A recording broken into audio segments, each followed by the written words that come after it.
ఒక్కసారి కొమ్మూరి గోల్డ్ కి కాల్ చేయండి. తాకట్లో ఉన్న మీ బంగారాన్ని విడిపించి మార్కెట్ ప్రైస్ కి వాళ్ళు కొనుక్కుని మిగతా డబ్బులు మీకు ఇచ్చేస్తారు. హాయ్, వెల్కమ్ టు మనం టీవీ. మనం టీవీ ఉంది మన కోసం. నేను మీ జర్నలిస్ట్ మనోజ్. లిక్కర్ కేసులో ఈడీ దూకుడు పెంచింది.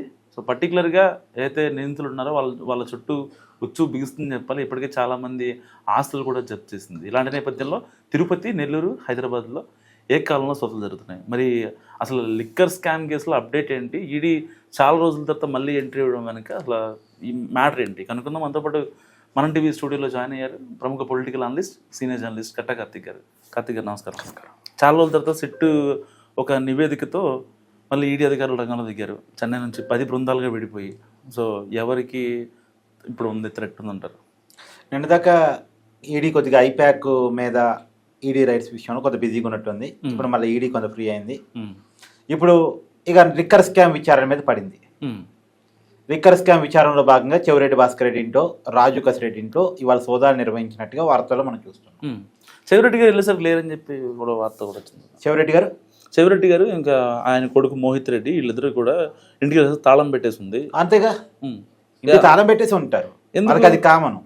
ఎందుకంటే ఇంట్లో సోదాలు నిర్వహించినప్పుడు ఏ విషయాలు తెలిసియో, ఏ విషయాలు అడుగుతారో ఆ విషయాలకు వీళ్ళకేం సమాధానం చెప్పాలో దానికి స్క్రిప్ట్ కావాలి, దానికి ప్లాన్ కావాలి. వీళ్ళు చెప్ప పెట్టకుండా రైట్స్కి వచ్చారు. మరి చెప్ప పెట్టకుండా రైట్స్కి వచ్చినప్పుడు వాళ్ళు ఏం అడుగుతారో తెలియకుండా, వీళ్ళు ఏం చెప్పాలో తెలియకుండా ఇబ్బంది కదా. సో కాబట్టి తాళం పెట్టిపోయి ఉంటారు. నిజానికి లిక్కర్ కేసులో చాలా ప్రధానమైనటువంటి నిందితుడు రాజు కసిరెడ్డికి సంబంధించిన ఆస్తులు ఇప్పటికే జప్తు చేశారు. చెవిరెడ్డి భాస్కర్ రెడ్డికి సంబంధించిన కొన్ని ఆస్తులు ఇప్పటికే జప్తు చేశారు. అయితే నాకున్నటువంటి సమాచారం, నిన్న కూడా నేను కట్టకార్తి ఛానల్లో వీడియో చేశాను, ఏంటంటే ఐప్యాక్ టీంని ఎప్పుడైతే ఈడీ వాళ్ళు విచారిస్తున్నారో, ఏది పశ్చిమ బెంగాల్లో బొగ్గు స్కామ్ డబ్బులు ఐప్యాక్ వచ్చాయి అనేటాన్ని వాళ్ళు విచారిస్తున్నారు. సహజంగా ఏంటంటే ఐప్యాక్తో ఒక పార్టీ పని చేయించుకోవాలంటే ఐప్యాక్ కొన్ని 100 కోట్ల రూపాయలు చెల్లించాలి. మరి 100 కోట్ల రూపాయలు ఎక్కడి నుంచి వస్తాయి? అధికారంలో ఉన్న పార్టీ స్కాములు చేస్తే వస్తాయి కదా. అంతే కదా. ఇప్పుడు అక్కడ 2021 ఎన్నికలు జరిగినప్పుడు ఆ 2021లో ఐప్యాక్ డబ్బులు తృణమూల్ కాంగ్రెస్ ఎలా చెల్లించింది అన్న దాని మీద తీగలాగితే 2020లో జరిగిన బొగ్గు స్కామ్ బయటకు వచ్చింది. ఆ బొగ్గు స్కామ్ డబ్బులు ఐప్యాక్ తరలించిందట అప్పుడు మమతా బెనర్జీ. సో దాంట్లో భాగంగా ఐప్యాక్ని విచారిస్తున్నారు. అయితే ఇంకొక విషయం కూడా బయటకు వచ్చింది. మామూలుగా ఫస్ట్ వినీత్ చందేల్ని అదుపులో తీసుకొని విచారిస్తారు. విచారిస్తున్న క్రమంలో కొన్ని విషయాలు బయటకు వచ్చాక తర్వాత ఋషిరాజ్ సింగ్ అని చెప్పేసి ఐప్యాక్లో కీలకమైన డైరెక్టర్, అతన్ని కూడా 18వ తారీఖు నోటీస్ ఇచ్చి 20వ తారీఖు విచారించారు. అతన్ని విచారిస్తున్న క్రమంలో బయటకు వచ్చిన విషయాలు ఏంటి అంటే, సరే తమిళనాడులో అదే మన బెంగాల్లోనేమో బొగ్గు స్కామ్ డబ్బులు వచ్చినాయి. మరి ఆంధ్రాలో ఐప్యాక్ వైసీపీ ఎలా డబ్బులు ఇచ్చింది? వైసీపీ కోసం ఐప్యాక్ 2019 ఎన్నికల్లోనూ 2024 ఎన్నికల్లోనూ పనిచేసింది. మరి ఐప్యాక్ వైసీపీ ఎలా డబ్బులు ఇచ్చింది అంటే లిక్కర్ స్కామ్ డబ్బులు ఐప్యాక్ దారి మళ్ళాయి అన్న విషయాన్ని గుర్తించింది. సో ఎక్కడో తీగ, ఎక్కడో డొంక, ఆ తీగ తాగితే ఇక్కడ డొంక కదిలింది. సో అంటే నేనేమంటానంటే వైసీపీకి ఉన్న దురదృష్టమో ఏమో, లేదా ఆ పార్టీకి ఉన్న నెట్వర్క్ నాకు తెలియదు, కానీ అమెరికాలో విచారణ జరిగినా వైసీపీ స్కామ్ అవుట్ బయటపడింది. ఒక స్కామ్ మీద అమెరికాలో విచారణ జరుగుతున్నా ఆంధ్ర మూలాలు బయటపడతాయి. అదానీ మీద అమెరికాలో కేసు నమోదైంది, దాని మీద విచారణ జరుగుతుంటే దాంట్లో జగన్మోహన్ రెడ్డి అవినీతి బయటకు వచ్చింది. ఎక్కడ అమెరికా, ఎక్కడ ఆంధ్ర? అంటే స్కామ్ చేసి దొరికిపోవడం వీళ్ళ స్పెషాలిటీ అంటే దొరక అంటే దాంట్లో మన టెక్నిక్ ఉంది. దాన్ని తప్పించుకోవడం కూడా వాళ్ళ బాగా తెలుసు. అంటే వాళ్ళ సిద్ధాంతం ఏంటంటే, మనం డబ్బు సంపాదిస్తే డబ్బు మన రక్షిస్తుంది.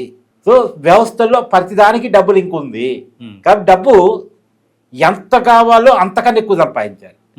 సంపాదించినప్పుడే మనకు కావాల్సింది మనం ఉంచుకుంటాం, ఎవరికి పడేయాలో వాళ్ళు పడేస్తాం. ప్రతిదాన్ని దాంట్లో మేనేజ్ చేసుకోవాలని వాళ్ళ ఆలోచన. సేవ్ అవుతాం అనేది. సరే, ఎనీవే ఇప్పుడైతే బెంగాల్లో జరుగుతున్నటువంటి విచారణ తీగలాగితే ఆంధ్రప్రదేశ్లో డొంక కదిలింది. మేబీ ఇది మెయిన్ స్ట్రీమ్ మీడియా కూడా చెప్పలేకపోతుంది. మరి ఎందుకు వాళ్ళకి విషయం తర్వాత ఏంటి నాకు తెలియదు, కానీ ఎనీవే మొత్తానికి చూడు, కరెక్ట్గా నిన్న బెంగాల్లో పోలింగ్ జరిగింది. ఇవాళ ఈడీ రైట్స్ ఆంధ్రాలో జరిగింది. అంటే లిక్కర్ స్కామ్ డబ్బులు ఆ మూలాలన్నీ ఒకటి తెలుస్తున్నట్టు లెక్క అవుతుంది. ఏదేమైనా లిక్కర్ స్కామ్ అనేది చాలా కీలకమైన స్కామ్. మిగతా స్కాముల కంటే భిన్నమైన స్కామ్ అని ఎందుకంటున్నానంటే, మద్యం తాపిస్తూ, అది కూడా తప్పుడు మద్యం తాపిస్తూ జనాల ప్రాణాలు తీస్తూ దాదాపు 40,000 మంది చనిపోయారని ఒక 80,000 మంది కిడ్నీలు లెవెల్ పోయాయి అనేది ఒక రిపోర్ట్, కేంద్రం ఆరోగ్య శాఖ వాళ్ళ రిపోర్ట్. సో ఒక అంచనా మేరకు 1,20,000 కుటుంబాలు చనిపోవటమా లేదా లివర్లు కిడ్నీలు కోల్పోవటం, రోడ్డును పట్టడం అయితే జరిగింది. చాలా మంది మహిళలు తాళ్ళు తెంపబడ్డాయి. ఒక అక్కకి తమ్ముడు లేకుండా పోయాడు, చెల్లికి అన్న లేకుండా పోయాడు, తల్లికి కొడుకు లేకుండా పోయాడు, వీళ్ళు తాపించిన మద్యం ఫలితంగా. ఒకేపు జనాన్ని చంపుతూ ఇంకోవైపు సంపాదించిన సొమ్ము లిక్కర్ స్కమ్ము. అంటే మిగతా స్కామ్లు ఏంది, దోచుకుంటారు, డబ్బులు జేబులు వేసుకుంటారు. కానీ ఇది అలా కాదు, జనాన్ని చంపేస్తూ దోచుకున్న స్కామ్. అందుకని ఈ స్కామ్ ఖచ్చితంగా గట్టిగా విచారించాల్సింది, దీని మూలాల్లోకి విచారించాల్సిందే, దీని వెనకాల ఉన్న బిగ్ బాస్ అంతిమ లబ్ధాన్ని కూడా విచారించాల్సిందే, అరెస్ట్ చేయాల్సిందే. నేనేమంటానంటే ఇక్కడ ఒక కీలకమైన విషయం, ఇప్పటివరకు విచారిస్తున్నటువంటి మొత్తం కేసు ఎంత, 3,500 కోట్లు. ఏంటిది, వాళ్ళు అమ్మాలనుకున్న బ్రాండ్ మాత్రమే అమ్మటానికి వాళ్ళు ఇచ్చిన కమిషన్లు. ఫర్ ఎగ్జాంపుల్, నువ్వు ఒక లిక్కర్ తయారీ సంస్థవి, నీ బ్రాండ్ అమ్మాలి, నువ్వు ఒక కమిషన్ ఇస్తే నీ బ్రాండ్ మాత్రమే అక్కడ అవైలబుల్గా పెడతా, అట్ట కమిషన్ మాత్రమే. కానీ అమ్మే క్రమంలో వినియోగదారు నుంచి ఎంత దోచేశారు, వినియోగదారు డబ్బుల్లో ఎంత ప్రభుత్వ ఖాతాలో వేశారు, ఎంత జేబులో వేసుకున్నారు, ఈ స్కామ్ అంతా బయట తీలే.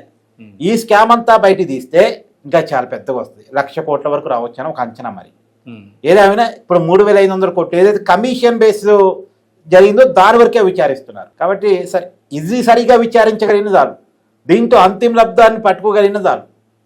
మరి పట్టుకుంటారా లేదా చూద్దాం. Yeah right Karthik. సో ఇది కార్తీక్ గారి అనాలిసిస్. మీరేమనుకుంటున్నారో మస్తు కామెంట్ చేయండి, చూస్తున్నామండి మనం.